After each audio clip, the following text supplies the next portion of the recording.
Hi! In front of me is the DOOGEE S86 Pro, and today I would like to show you how you can manage vibration options on this DOOGEE.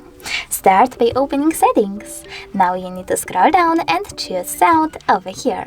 Then tap on this switcher next to Vibrate Vocals. This way you can switch on or off vibrations for your incoming calls. After that, tap on the switcher next to Vibrate when connected to enable or disable vibrations when your call is connected. When you're ready, you can also select Shortcut to prevent ringing and select Vibrate over here. Then turn on or off this feature by tapping on this switcher. After that, go back. Click on Advanced, scroll down and tap on the switchers next to Charging Sounds and Vibrations, and tap Vibrations to switch them off or on. Thanks so much for watching. If you enjoyed this video, leave a like, comment and definitely subscribe. Bye!